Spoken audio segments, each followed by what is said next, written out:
Well, hello, hello. Yes, I am standing in my garden, admiring all my tomatoes and stuff. But you know what? I'm not doing a garden tour or anything in my garden today. You and I are going down to see Gary's garden. And let's start going, and I'll tell you what we're going to do. We're going to go see if he's in there, and I think he is. And we're going to go check out his garden. And this is the funny part. I haven't been in his garden myself in weeks. So we're going to see his garden together, you and me, and see what is going on in Gary's garden. You would think I live here and I'd be down there every day, but I've got so much of my own work that I just leave him to his garden and I do my garden. Of course, he's in my garden every day, but that's up against the house. So let's go see if Gary's in his garden and what is going on. And this is purple ubees. Ubees growing. Okay, let's go see what's in his garden. He is down there. Let's go find him.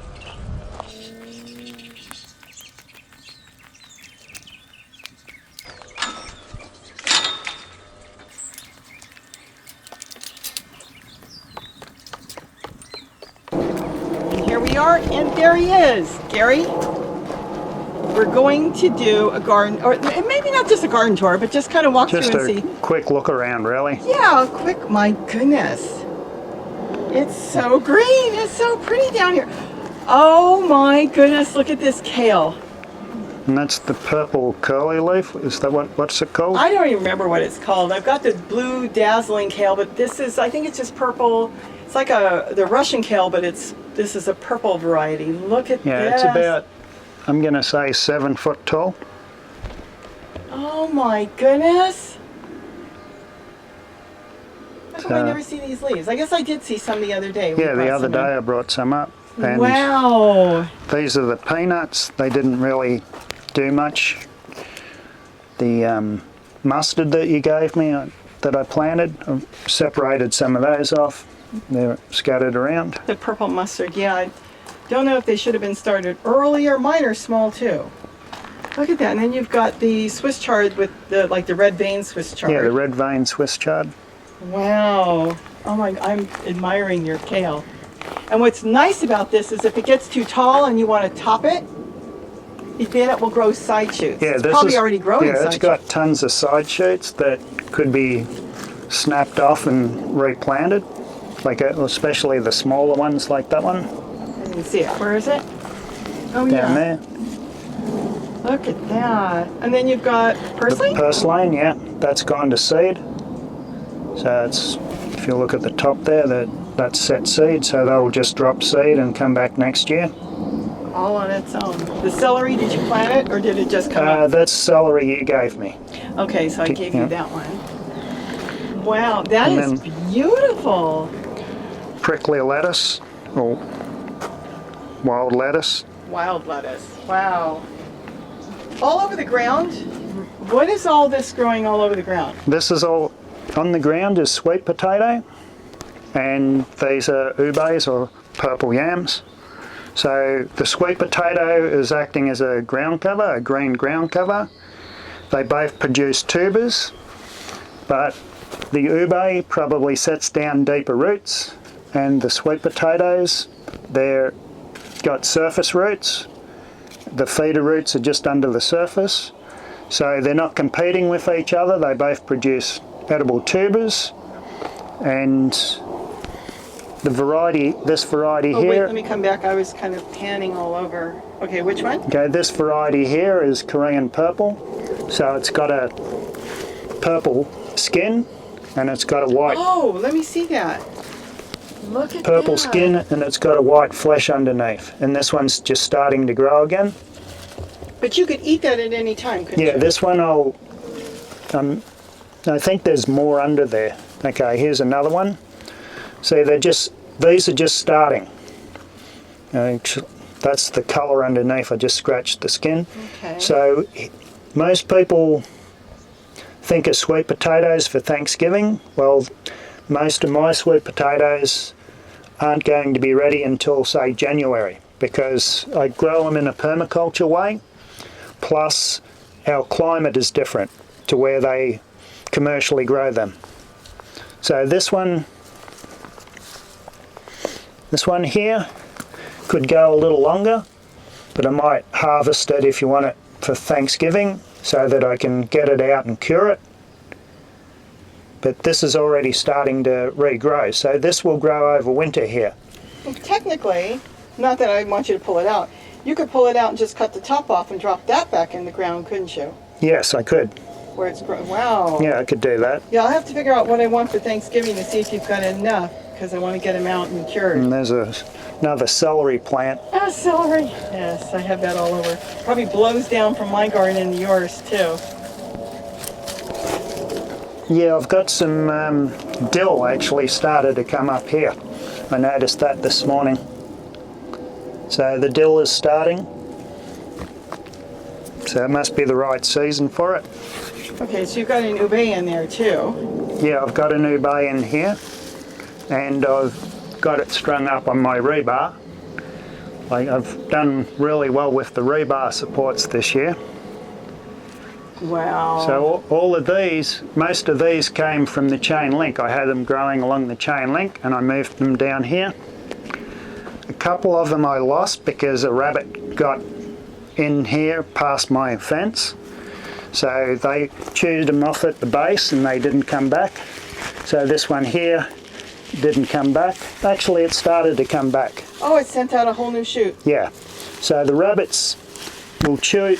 Actually, there's quite a bit of growth there. So when they chew off one of the growths, that's the end of the growth. That's the end of the growth. Very different than sweet potatoes. Yeah, so the rabbit will come along, they'll take a bite and realise that it tastes awful, so they'll move along. But if you've got growth like this and it's chewed off at the base, it has to start again. Starts all over. So I don't know how these ones are going to go, but this side here was transferred from the wall up there. Give me a second, I'm panning because I want to make sure I get all this. And I don't want to move the camera too fast to make people dizzy. Okay, go ahead. Okay. No, you were saying something over here. When I panned over there, this is all what, just This is all purple yam ubes growing on my rebar hooks. wow. And these could be anywhere from 10 pounds, who knows? Yeah, I harvested some down here that were 15 pounds last year, so it'll be interesting to see how I go this year. What is in the refrigerator you've got here? Okay. As we walk by, in case we don't come back this way. Okay, so that squash is pretty much done, and I think the rest of it is sweet potatoes. The sweet potatoes come up everywhere. Oh, and there's some ubes in here too. I've planted a couple of those in here. Yeah, that's one thing with squash. It's true. It's when it's done, it's done. It's not something you can save. And this is fennel. So I've got some fennel growing in here. And these are my pepinos. Oh. So my pepinos have got a lot of green growth, but they didn't set a lot of fruit, not unlike yours. You set a lot of fruit up there. So I'm going to move these over to my new wall, get them more into the sun. It's a little shaded here, I think, for them. Now I have a question though. What if you put a container in the center here and you threw kitchen scraps and stuff? Do you think, because I compost in that container, do you think that's it, or do you think it's just the sun? I think it's the sun. So here's some eggshells and stuff from the compost that I put down here. They would do better if I can get a compost set up around them. They are competing with too many different things here, I think. So that would work, it would help them. But you're right, mine's getting full sun right now. And I wonder if that's it. It's set all kinds of flowers again recently. Yeah. I haven't noticed any flowers on mine. I've got some here and I've got some over there, and they haven't flowered. So they haven't reflowered. I got some fruit from them, but not a lot. And this is what my pond looks like now. So I'll let you walk by. I'll go around you. So I've got a lot of turmeric. This year I'm going to do really well with it. I don't know whether you can see it down there. But yeah, this is going to produce a lot of turmeric. It's way down there. Way down there. Look how big the plants are. Now, why are they growing really good? Because they like being near the water, or is it just the wood chips? Yeah, it's the water, because my turmeric, if you look amongst my sweet potatoes, which is the way I used to grow them, they're not doing as well. And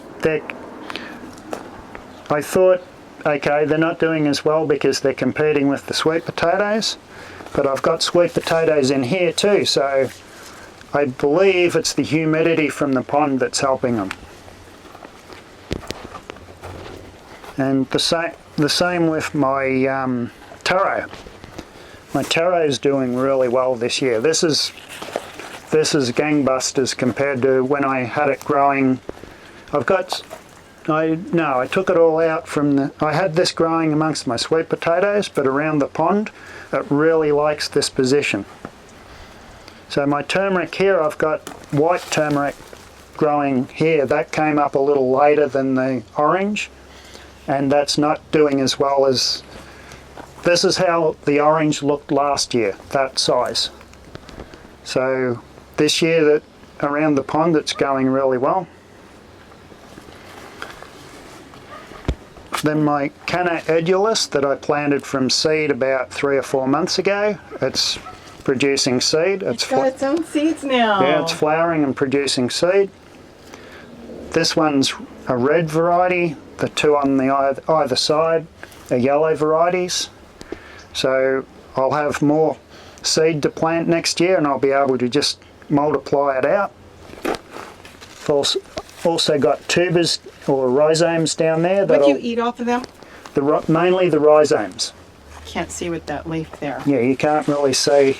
It's kind of tucked away underneath. So it grows like ginger or turmeric, and you eat the base of it. Yeah, and you can eat the flowers as well. Oh, you can eat the flowers.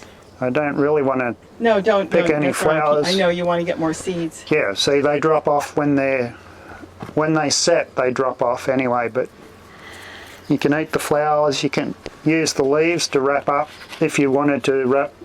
If you had a recipe that called for, say, banana leaves, you could use these leaves to wrap food up in. Are they edible, the leaves? Yeah, they're edible. And this part here, that's edible too. The new shoots? The new shoots, yeah. Interesting. In some Asian countries, they prefer to eat the shoots. You chop it up and put it in a stir fry. Well, right now, your goal is to get this going. Yeah, I'm going to get it going and multiply it out, and I'm going to set up more ponds. I'll talk about that a little later. My ginger I planted a little later this year, and I haven't done that well with it, but next year it should do a lot better.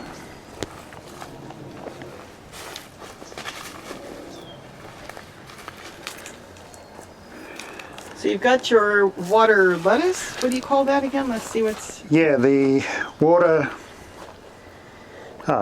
lettuce. Drop wort or water celery. So you've got your water celery growing down here. What is that? This one's the one that I got from eBay. And this is the one that I got from the Korean grocery store. They look different. They are different. So they're two varieties of dropwort. This one, the one from the Korean grocery store, that really tastes like celery. This one, not so much. So this is supposed to be edible. This is definitely edible. Oh. Supposed to be. Have you eaten the one that's supposed to be edible? Yes, I have. Okay, so you're alive. I'm alive. Okay. But you have to be... That's an interesting term. You have to be very careful with dropwort because some species are toxic.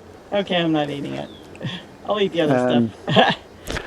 I think it was Laura Wang left a comment on one of the other videos that she went to a Korean grocer and bought some of this, and she used a different name. I can't think of the name at the time that she used, but that got me motivated to go to a Korean grocery store, which I shop at, and look through their produce section, the greens section. Normally I look for the fruit, but this time I went for the greens, and that was a good tip. I'm happy about that comment. I see your fish swimming around. Yeah, A lot of fish. I've got a lot of fish. Wow, so no mosquitoes, and that's good. Dragonflies are done for the year, so we don't see them flying around right now. Yeah, so what do? Die or hibernate? That I don't know. I don't think they hibernate. Oh. But in here, I've got... You'll have to move the leaves a little bit. Yeah, I know, you're more. not going to be able to see it because they're tiny, but some of the eggs that the dragonflies laid, when they flick the eggs out the back, some of them must have landed in the basket because there's dragonfly nymphs down the bottom. I don't know if any survived in the pond, you know, the main pond, because the fish may have got them, but the fish can't get in here. And you really can't see them. I can see them move around, but that's okay. You better put it back. But they're very tiny. So actually, there's a pretty big one. You're not going to be I don't think you can zoom in on it though. So, but hopefully some of those will make it for next year. Wow. Okay, let me back up. And what are you showing us now? I guess my bananas. Since we're back here, I've got this bunch up here that didn't get hit by the sun. And on the same plant but a different stem. I've got some that got hit by the sun, and I don't think you can see them from there. Let me see if I can get over here. It's just so much. Let's see. Where's... Okay, so I see some up there. What's up there? Those ones up there. This one started to flower during the heat wave, so the leaves got damaged by the sun. The bananas are starting to ripen, but they're tiny and sort of scrawny. The one behind you, same mother plant, just a different stem. It flowered later and the fruit is set really well. So this one struggled from the heat, that one did well. So next year I've got to come up with a way to get shade cloth over my bananas.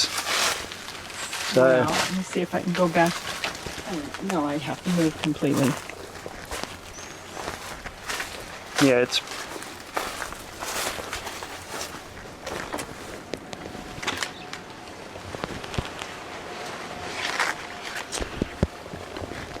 Okay.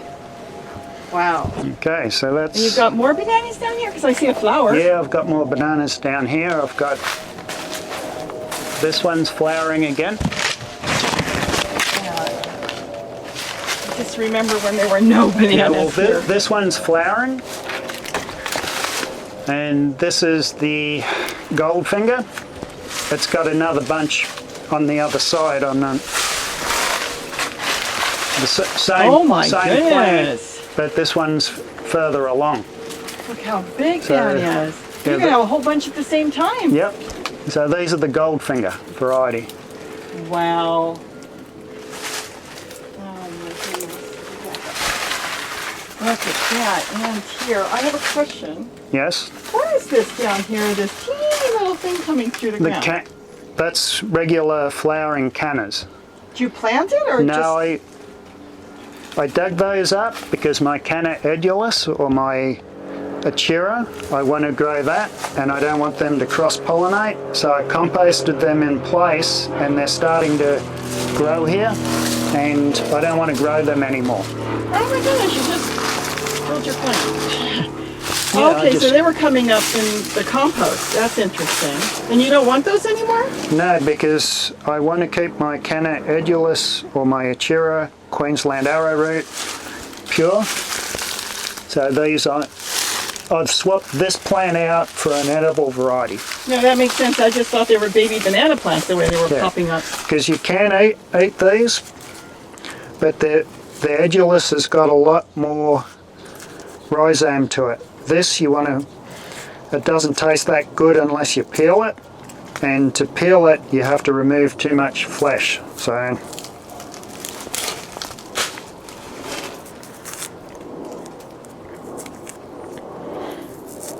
You're gonna eat it? well, I'm not going to, but see this part here is bitter and the inside is what you eat. Wow. Okay, so you're done with those. I'm done with those. If I can, I'd rather grow something edible, especially if it's a flower. If you've got a choice between something that's edible and something that's not, and both of them will attract hummingbirds and pollinators, so I'd rather have the extra benefit of something that you can eat. Okay, so what else do you want to show us? Anyhow, if we head down the center this way, I guess we'll get to the front of my garden. Let's see if there's anything here. More this is all more sweet potatoes, and I guess some ginger down there. Or turmeric. Turmeric, yeah. Okay. And There's more ube. These have got to be more ube. yeah, more ubes growing up to the top there. Some of their leaves got fried in the heat wave. Yeah, we had some pretty bad heat this year. But some of them have, got to the top. What is this here? That's pepino. Another pepino, okay. Yep, I've got a couple of pepinos in here. And this is lemon verbena. Lemon verbena. Look how big. Yeah, this one got really, this one's gotten tall. The other one that I planted got eaten by the gophers. Or there was a gopher that came into my garden. And I've got tree collared. That got chewed down, so it didn't get that as tall as I expected, but it came back. I've got my green Swiss chard, and then I've got my red Swiss chard, and that's come back a lot better than it was. When I put my wall in, I severed some tree roots, and now this is starting to come back. Okay, so the roots you severed were roots you wanted to sever. Yeah, from the Brazilian peppers. They would work their way under the wood chips into my garden. And what is this here? That's an artichoke. I didn't even know you had an artichoke. I had 3, but the pepper roots killed the other 2. Oh, so maybe, are you leaving it here? Well, I moved it when I built the wall. So I moved it over here, and it's doing a lot better because I separated it from the pepper roots. So now I'm going to put that in the wall as well, the new retaining wall. Oh, okay, I'm following you. Okay. In fact, I just want to make sure that they can see. This is a tree colored back there. And then here is another tree colored. And with those, you just snap the side and propagate them that way and just do plantings from cuttings. I like them. They have a good sweet taste to them. And that's another one of those curly leaf purple kale. Ones, they're doing really good down here. Yeah, see this could have been the same size as the one in the hot tub, but it had to compete. This area, the whole front of my garden didn't do so well, and I thought it was too sunny, but now with the pepper roots removed, everything's starting to come back nice.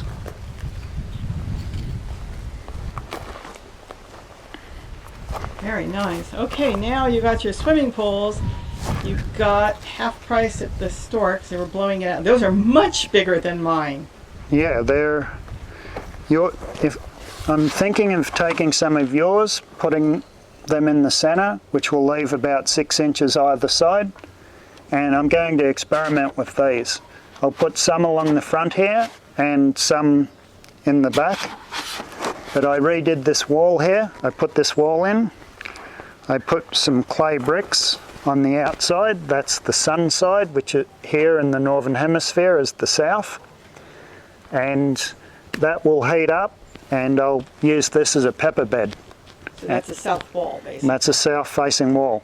I'm going to plant. Oh, go ahead. I'll be planting things like pepper, things that like the heat. Wow, the whole length. The whole length. Somebody did ask a question. We might as well get it because we'll get it again. These cinder blocks. The cinder blocks, yeah, yes. they want to know if they're toxic, and I think we've answered it before, but might as well talk about that again because they'll ask. Yeah. On the east coast, they mix in, I'm trying to think what it's called. When they clear the smokestacks from the coal burning power plants, they mix that in. It's a waste, so they mix it in with the cinder blocks. I don't know if they do that on the west coast. So as far as toxicity goes, I don't know. Basically, just when you first get them from the store, leach them, put them out in the sun, hit them with water, and they'll leach out that way, correct? Yeah, it should leach a lot of that out. And ours are all old. Yeah, ours are old, and I've recycled them a lot of different times. I've used them for a lot of different purposes. So basically, be careful when you buy new ones, is what it is. Yeah. Okay, now you've got bricks. Those are real bricks, too. Yeah, these are clay bricks. Clay brick, the clay holds the heat a lot better than concrete. That's why those are on this side, and they will accumulate heat during the day, and it will go into the clay soil. What's your plans? What do you think? Do you know what you're going to grow in this bed that you're making, or just different things? Just different things. Like some of the seeds that we got, some of the, I can't think what seeds we got now. But I got leeks. well, some of the shrubby sort of perennials I think I'll grow in here.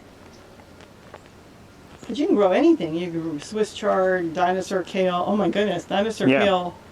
I know it sure likes bricks because it's growing in my bricks. I've got a few little tiny ones that were in the bricks, and they're now 6-7 feet tall. So you can grow all kinds of stuff. And then here is what? More sweet potato? More sweet potato. Oh, and you've got garlic chives all over and too. Garlic chives. Oh, you got garlic chives. Yeah, this was there was a raised bed here, and I took the cinder blocks to build this wall. So I'm starting to clear this area out. Garlic chives are another great one people should grow because they grow like weeds. They drop their seeds and they just keep coming back. Yeah, they're really good just to chew on. Yes, I do that. Just grab a piece and chew on them. Wow. So that's pretty much, I guess that's it for right now. You have papayas growing, of course. My strawberry papayas, see how they were cut? They died off about a foot or to 18 inches from the ground.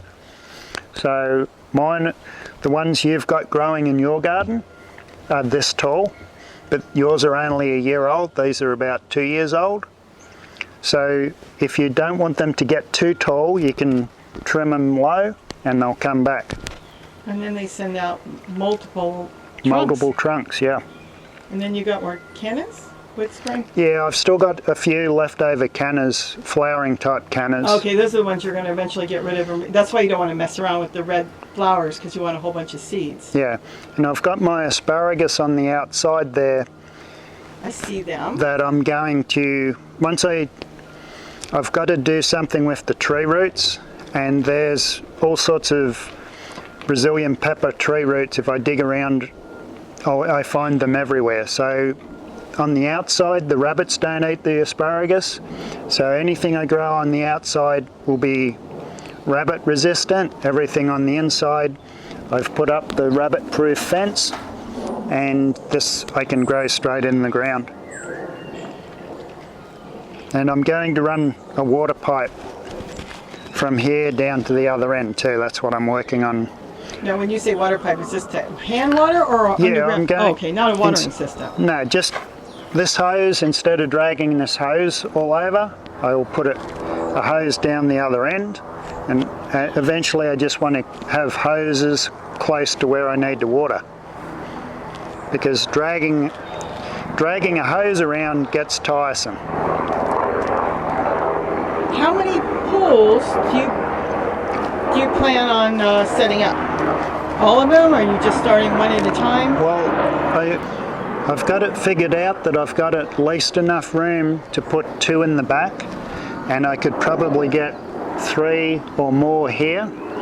I'm not sure exactly how I'm going to set this up, but this raised bed here, I might change that once I get the front part done, and I might put ponds in there as well.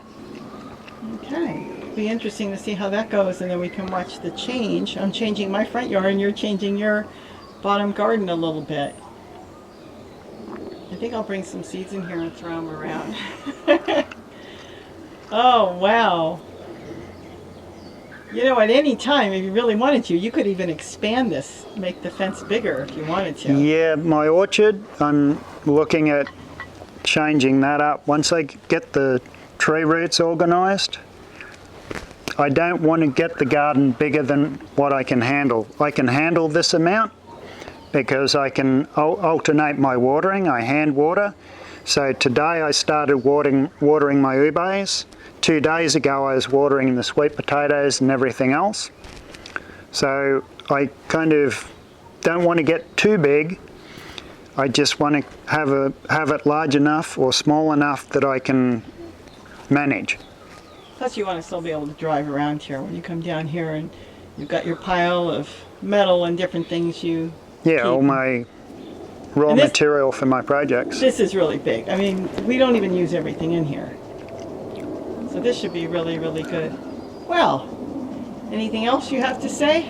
No, I think that's pretty much it. I pretty much covered most of the things I've got going.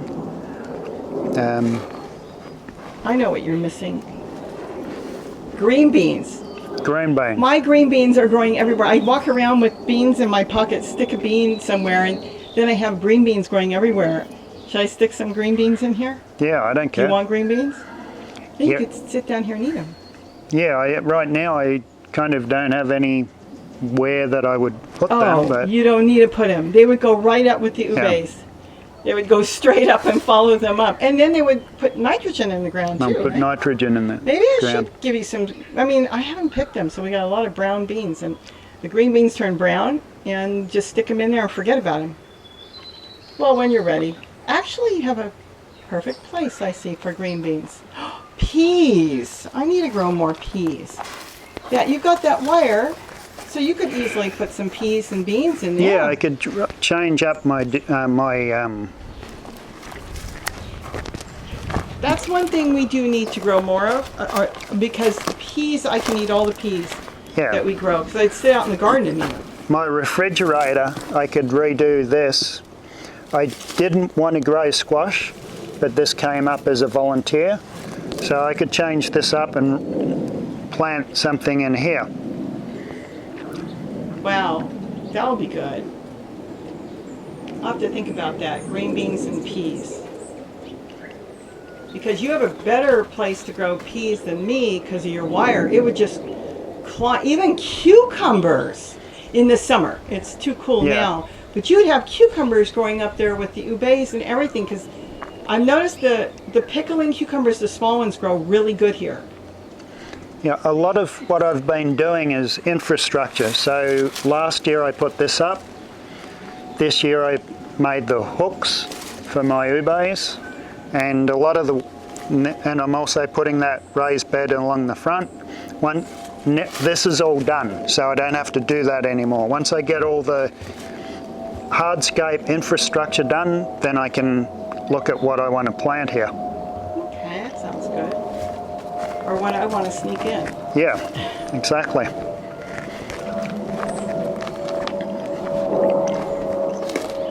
My rocket or arugula is starting to come back too.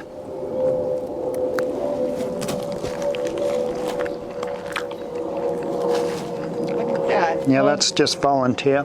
And here, this was all clay, so now you've got good, rich soil with all the wood chips now. Yeah, it just gets better and better. Yeah, this was clay. It was lower. I brought in more clay, built it up, put more wood chips down, and I'm just constantly bringing more soil in and more wood chips. Well, it's beautiful. It's so green. Like I said, I haven't been down here in weeks. I don't hike down, even though you put the stairs in. I still don't hike down. There's different ways of hiking. If I feel like taking a walk, I go down the back trail. But I haven't come down here. This is really nice. I need to come down here with a pocket full of green beans. So anything else you want to show, or? No, I think that's pretty much it. Okay. Well, maybe I should come back in about a month and see how it looks. The ubays, they'll be dying back in the winter? Yeah, I'm thinking it depends on how cold we get. I'm thinking January, February. And then last year I used stakes, wooden stakes. This year I used the hooks. So this year when I remove the old growth, I can just unhook it, strip it down, compost it, and then just hang it back. Wow. I see you got a fig tree back there too. From seed? From seed, yeah. I've got a fig tree back there from seed that hasn't really produced any fruit. I've had some people say to me, why do you hate the fig trees? I never said I hate them, but I think what they may not understand is some of them that come up from seed produces what looks like beautiful fruit, and then when you crack them open, even as ripe as could be, they're horrible tasting and they're dry inside, and they're just no good. But yeah. The cuttings, you can do cuttings from them, and I've got one that I should have you plant, or I need a plant from a really good fig tree. Yeah. That I took a cutting. When it grows from seed, you've got the genetic variability. But when you grow from a cutting from a plant that tastes good, then you've got something that is worth growing. Now I know some people have suggested that you're looking at male and female plants, but I think a lot of it's also the genetic variability coming from a seed. So you're throwing back to a wild type plant. Very similar, like if you grow an apple seed, 90% of them really are not going to taste good. Yeah. You'll end up occasionally with something good, but yeah, no, especially that I have taken fig branches, stuck them in my compost, just straight up and down, and they just set root immediately. Yeah. So if somebody's got a good fig tree and you're visiting them, grab a branch off. It doesn't even have to be that big. It could be 3 inches, 5 inches, 6 inches, and stick it in a pot. Take care of it, and you could have yourself a fig tree. Okay, well this was beautiful. And I think this is really nice. I can't get over how beautiful it is down here. And we'll see how things go and how the pools get set up. And I guess that's it. So, with that. Yep. Thanks for watching, and don't forget to eat what you grow. Bye-bye. Bye.